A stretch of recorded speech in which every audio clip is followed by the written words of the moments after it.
See students, our next topic, that is collision. That is, here we consider it is a elastic collision. You can say elastic collision in one dimension.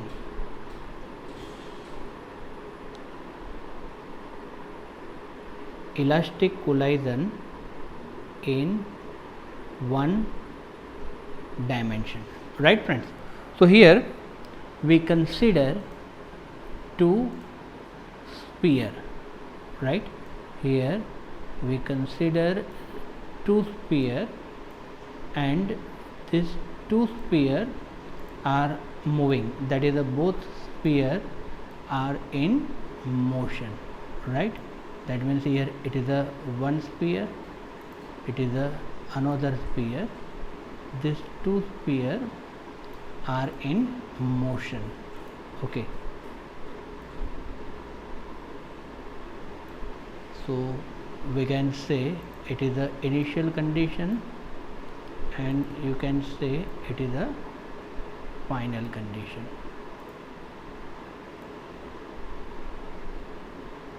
Okay, that is before collision and after collision. It is a situation that is before collision, and it is after collision, right? So this is a condition before collision and after collision. It is a first sphere, it is a second sphere, first sphere, and you can say second sphere. It having a mass m1, it having a mass m2. Same way here m1 and m2. Here it is a moving with a speed v1 I that is the initial, and it is a moving with a speed v2 I. Okay, it is a final, so its speed is v1 f, and here it having a speed that is a v2 f, right? So these two sphere are moving with a different speed, okay, and they collide, and here obvious you can say v1 I is greater than v2 I, then and only then collision take place, and here after collision that speed changes to v1 f and v2 f, and here our main objective is to find out the speed v1 f and v2 f. Okay, just see here. So it is a elastic collision. So in elastic collision, linear momentum conserve and kinetic energy conserve, right? That means here you can say that according to law of conservation, according to law of conservation of linear momentum, what you can say, according to law of conservation of linear momentum, that is the initial momentum is equal to final momentum. What is the initial momentum? So you can say it is the m1 v1 I plus m2 v2 I is equal to m1 v1 f, m1 v1 f is plus m2 v2 f, m1 v1 f plus m2 v2 f. Okay friend, now just see here m1 है, m1 है, m2 है, m2 है, right? So this m1 moving, m1 v1 f moving this side, therefore what you can say, m1 v1 I minus m1 v1 f, and this m2 v2 I moving opposite direction, that is equal to m2 v2 f minus m2 v2 I. Therefore here you can say m1 is a common, so here v1 I minus v1 f is equal to m2 is a common, you can say v2f minus v2i. Okay, so here we apply the law of conservation of linear momentum. You can say it is the equation number 1 and you can say it is the equation number 2. Okay, अब ये elastic collision है. So in this elastic collision, the law of conservation of linear momentum take place and law of conservation of kinetic energy also take place. Okay, so here we can say according to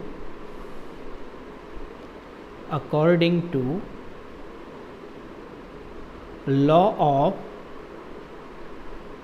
conservation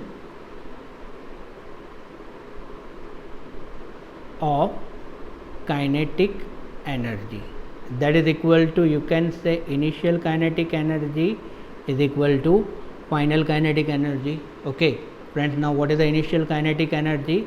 Half m1 v1 I square plus half m2 v2 I square is equal to half m1 v1 f square plus half m2 v2 f square.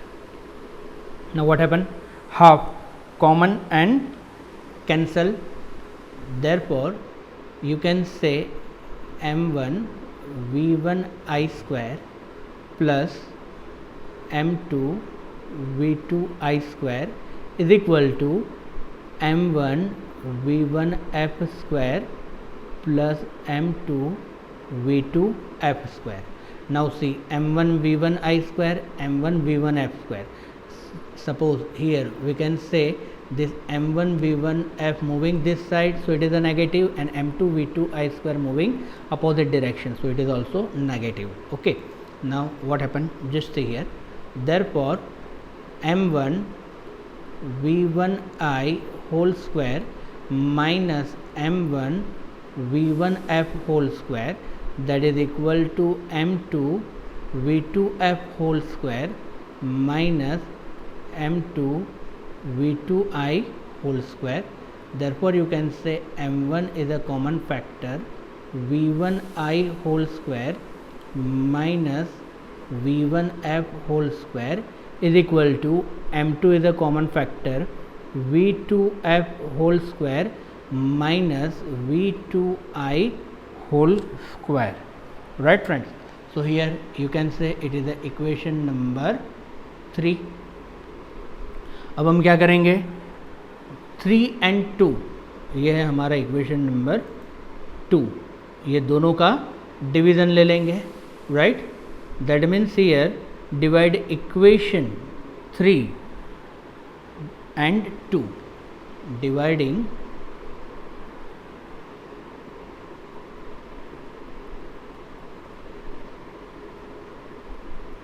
Equation 3 and 2.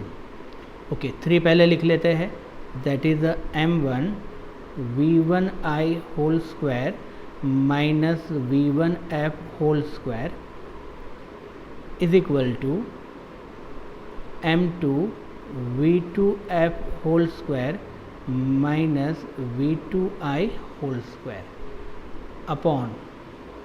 Okay friends, हम एक एक step लिख रहे हैं, textbook में direct है, for your better understanding it is useful. Okay, चलो पहले हम ले लेते हैं right hand side. Okay,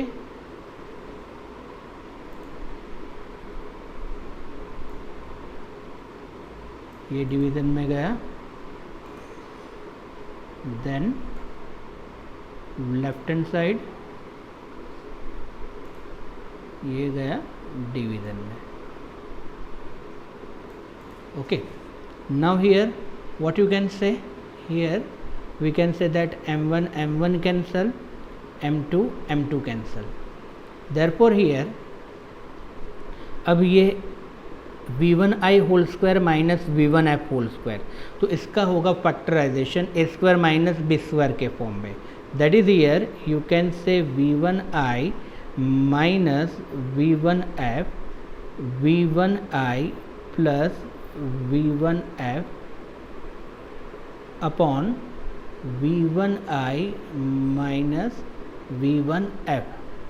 is equal to V2F minus V2I, V2F plus V2I upon V2F minus V2I. Now V2F minus V2I get cancelled, V1I minus V1F cancel. Okay, so here we have V1I plus V1F. V1I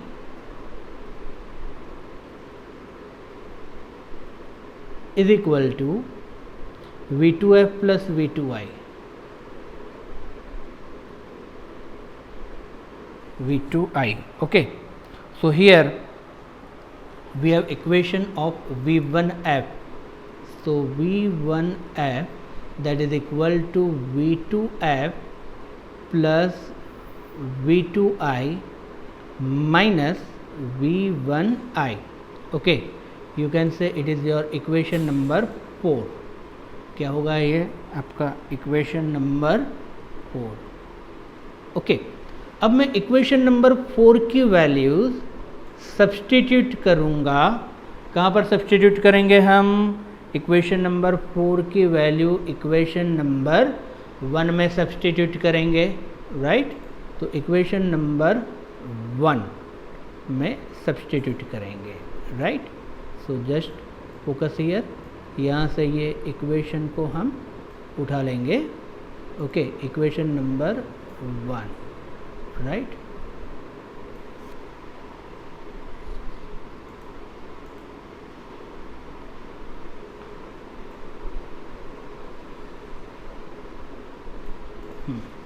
Substitute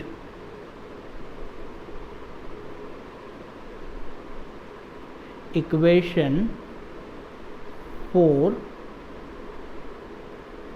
in 1. ये 1 equation हमने लिख लिया है. Therefore M1 V1I plus M2 V2I is equal to M1. अब V1F की value क्या है? सो you can say V2F plus V2I minus V1I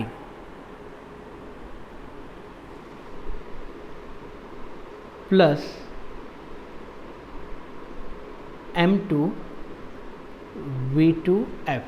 Okay, now open the bracket.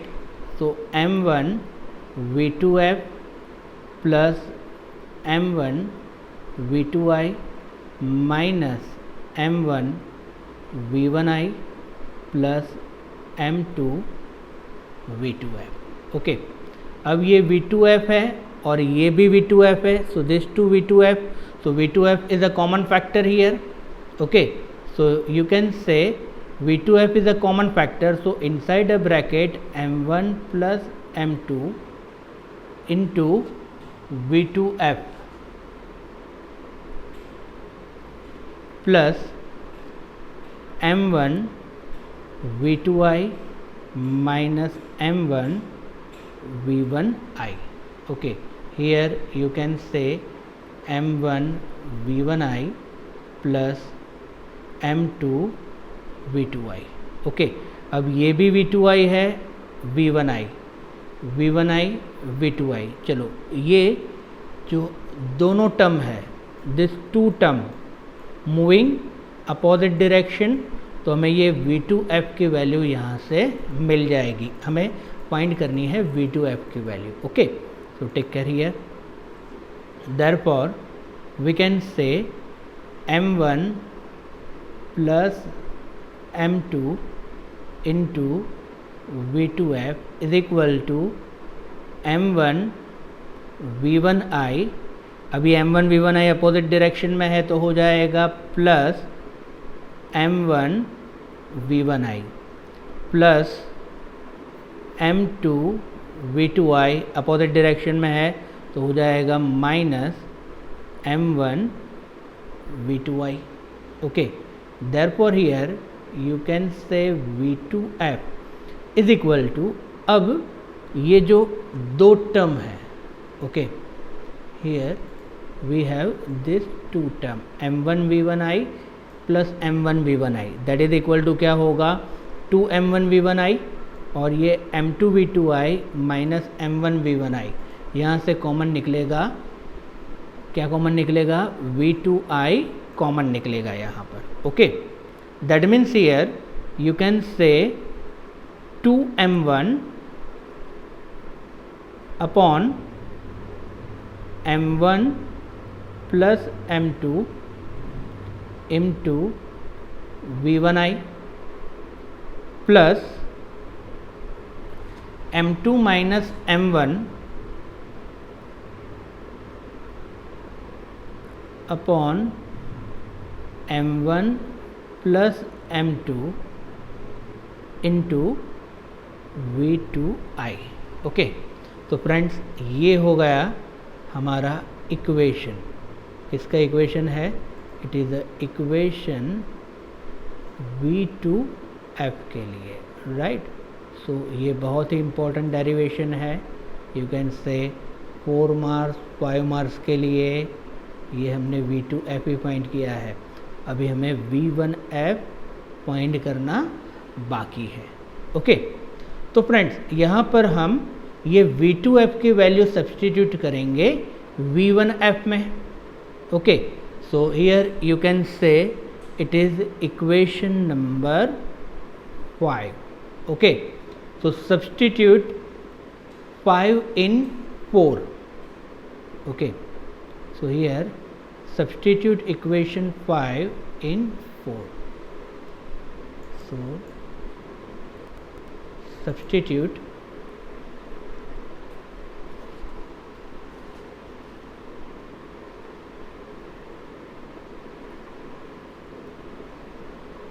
5 in 4. Okay, चलो हमारे पास 4 कौन सी है, यस इट इज़ v1f वाली formula. Okay, पूरी उठा लेते हैं. You can say it is the v1f, right. So हम इसको सॉल्व करना है. अब v2f की वैल्यू हमें सब्सटीट्यूट करनी है. What is the v2f, this whole thing. Okay,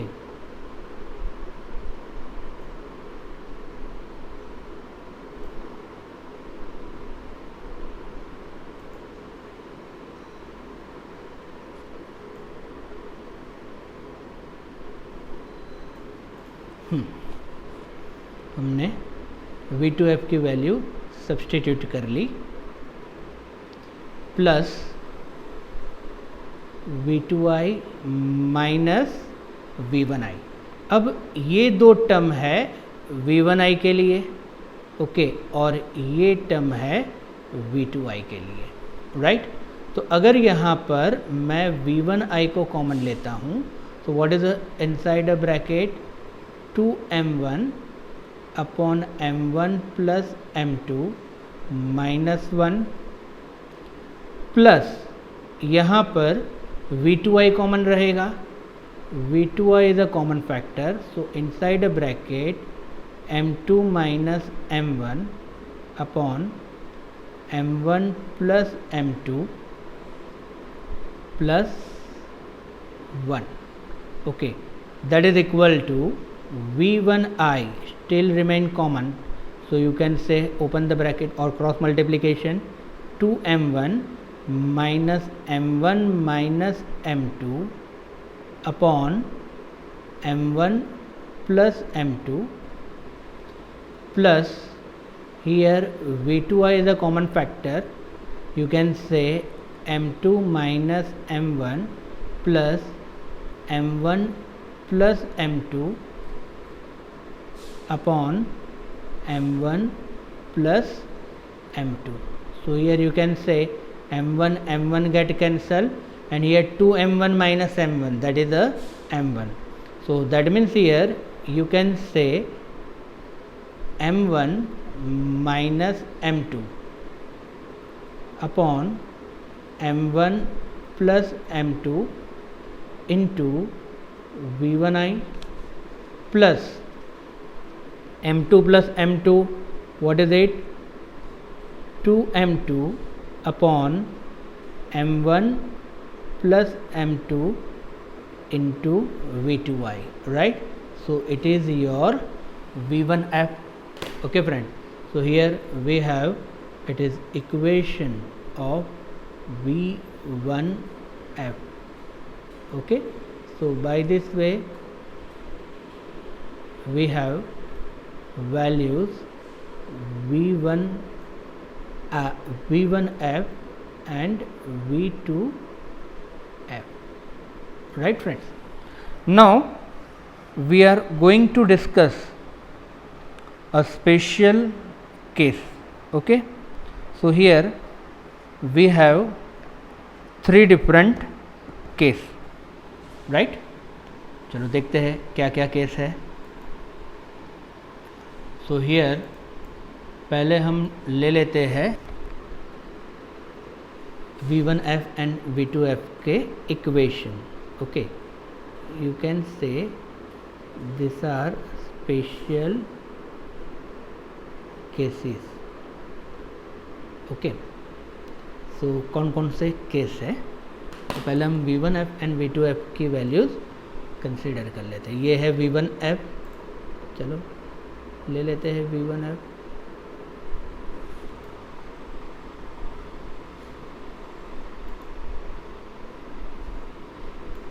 ये आ गया आपका v1f एंड देन v2f. ये है आपका v2f.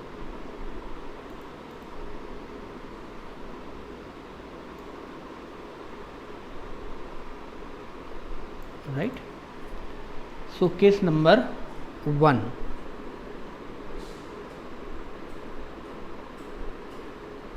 First number case, that when masses of two body are equal, when masses of two bodies are equal,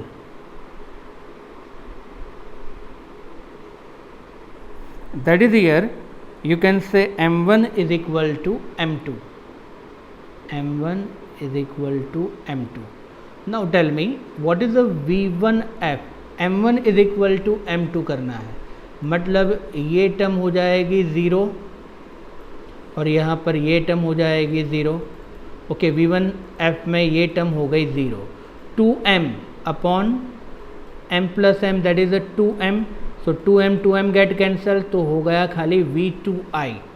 so v1f is equal to v2i and v2f is equal to, same way you can say it is a v1i, because यहाँ पर क्या होगा, ये term हो जाएगी 0 because m minus m मतलब 0. Okay, 2m upon n plus m, that is 2m. 2m get cancel, so v2f is equal to v1i. Okay, v2f is equal to v1i. Next one, case number 2. Case number 2 में क्या है, just see here. Here when target body 2 is rest, when target body 2 initially rest. इसका meaning क्या हुआ, v2i is equal to 0. क्या है, v2i is equal to 0. Now what is a v1f and what is a v2f. चलो v2i is equal to 0 है. चलो v2i 0 मतलब ये टर्म हो गई 0 और यहाँ पर ये टर्म हो गई 0. राइट. फिर से एक बार v1f में v2i 0 है, मतलब ये टर्म हो गई 0. तो यहाँ पर हम लिखेंगे m1 minus m2 upon m1 plus m2 into v1i. And V2F is equal to क्या होगा बोलो बेटा, ये V2I वाली term 0, that is a 2m1 upon m1 plus m2 into V1I. okay, so it is a case number 2. अब यहाँ पर हमारे पास बहुत सारे डिफरेंट केसेस आ सकते हैं, जैसे कि here you can say m1 is equal to m2. okay, here इसमें ए केस आ सकता है, यही केस नंबर 2 में ही हम डिस्कस कर रहे हैं. A m1 is equal to m2. Okay, m1 is equal to m2, तो क्या होगा, तो V1F इज इक्वल टू 0 हो जाएगा. V1F is equal to 0 and V2F is equal to क्या होगा, देखो m1 is equal to m2, m minus m that is a 0, तो ये टर्म हो गई 0. And V2F 2m upon 2m मतलब ये हो गया 1, so V2F is equal to V1I. V2F is equal to V1I. Okay, V2F is equal to V1I. B case में हम कंसिडर कर सकते हैं that m2 is very greater than m1. m2 is very greater than m1. तो neglect m1 in comparison of m2. neglect m1 मतलब m1 को 0 consider करना है, ठीक है. तो क्या होगा, ध्यान से देखो, m1 0 0, तो ये हो गया minus V1F is equal to minus V1I and m1 को 0 कंसिडर करना है, V2F इज इक्वल टू हो जाएगा 0.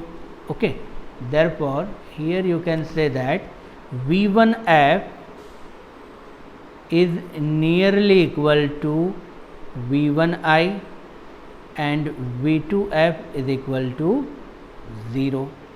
Okay, m1 is equal to 0 consider करना है. Okay, so here we have this two different case A and B for this case. okay, and case number 3, when body 1 is a rest, when body 1 is initially rest. okay, मतलब अगर first body को हम initially rest consider करेंगे तो क्या होगा, तो I think collision possible होगा ही नहीं. दैट मीन्स अगर हम यहाँ पर फर्स्ट बॉडी को इनिशियली रेस्ट कंसीडर करते हैं तो कोलाइजन पॉसिबल नहीं होगा, तो वो केस हम कंसीडर नहीं करते हैं. Right, so here by this way we have different case also.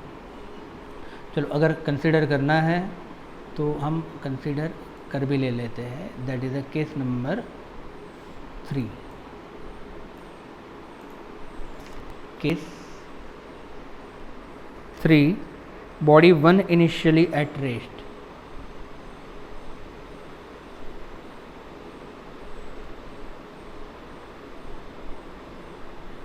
That is, here we can say that V1I is equal to 0. Therefore V1F is equal to क्या मिलेगा हमें, 2 m2 V2I upon m1 plus m2 and V2F is equal to m2 minus m1 upon m1 plus m2 into V2I. right, so it is like this. तो ये हो गया हमारा collision in one dimension. Now here we consider the collision in two dimension, that is the elastic collision. Okay, so just focus here, our next topic, that is elastic collision in two dimensions. Take here elastic collision in 2 dimension.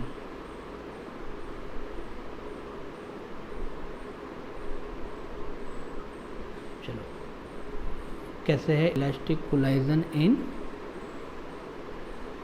2 dimension, right friend. So just focus here कि for example हम consider करते हैं sphere, right, as usually ये sphere है, okay. अब यहाँ पर ये एक स्फीयर है, it comes in a collision with another sphere, okay, which is at stationary. ये स्फीयर कैसा है, स्टेशनरी है, राइट। नाउ आफ्टर कोलाइजन ये स्फीयर जाएगा ऊपर की तरफ and this sphere moving in downward direction.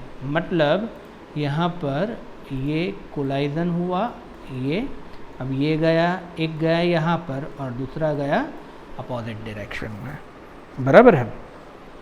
चलो, so here we have this initially situation, okay. चलो अब ये कंसीडर करते हैं हम and then will see what happen here, okay. So here we have it is like X axis and Y axis को हम consider करते हैं, okay. It is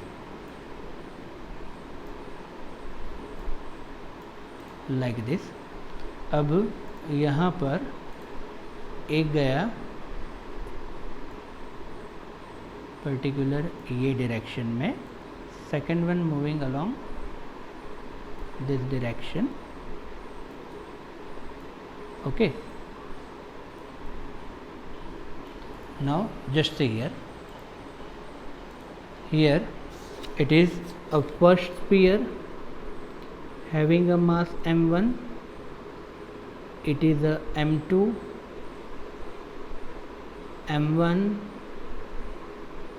m2, okay.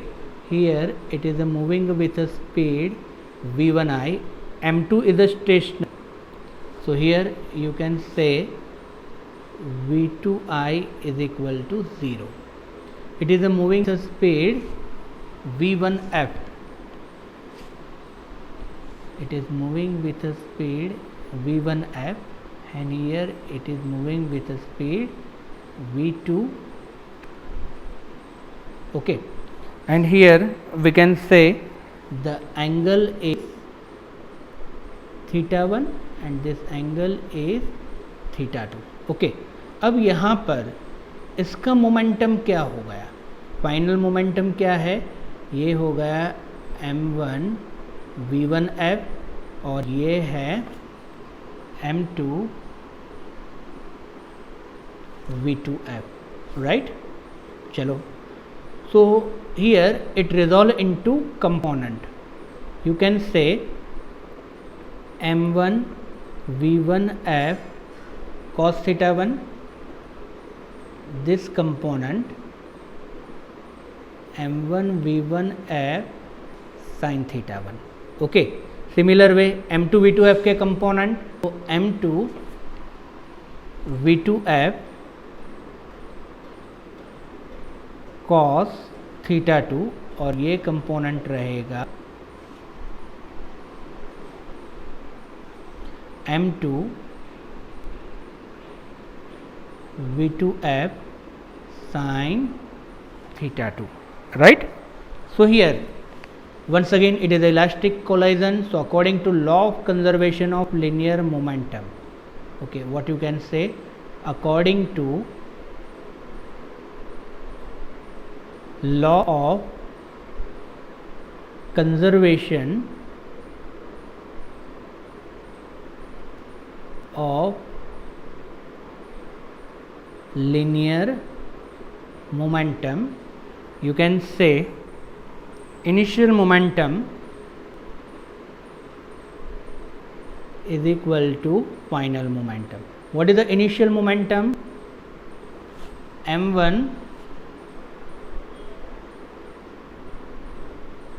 v1i, चलो ये हो गया 0, m2 स्टेशनरी है, equal to m1 v1f plus m2 v2f. Okay, you can say it is equation number 1. चलो अब हम इसके x component and y component consider कर लेते हैं. ओके, चलो क्या होगा x component and y component. Okay, so here it's x component.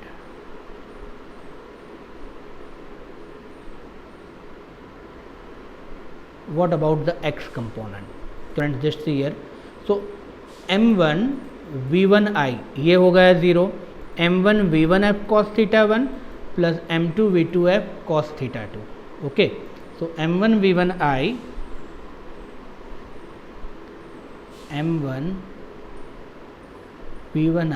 is equal to m1 v1f cos theta 1 plus m2 v2f cos theta 2. चलो, now tell me what y component. Okay friends, so just see here कि यहाँ पर y axis पर initially कोई movement नहीं हो रही है, तो initially y component will be 0 and final में ये होगा m1 v1f sin थीटा 1 और ये होगा minus m2 v2f sin theta 2. क्यों?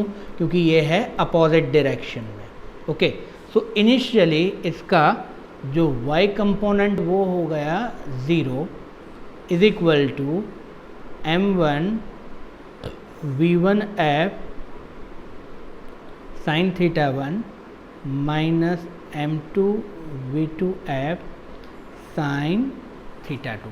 Right? So it is important. It is according to law of conservation of linear momentum.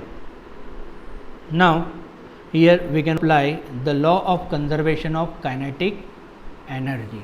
That means here we can say that according to law of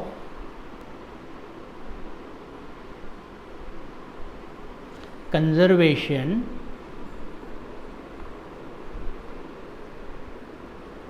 of kinetic energy, that is equal to initial kinetic energy is equal to final kinetic energy. Friends, यहाँ पर component नहीं होगा. Why? Because here kinetic energy is a scalar, it is a not vector.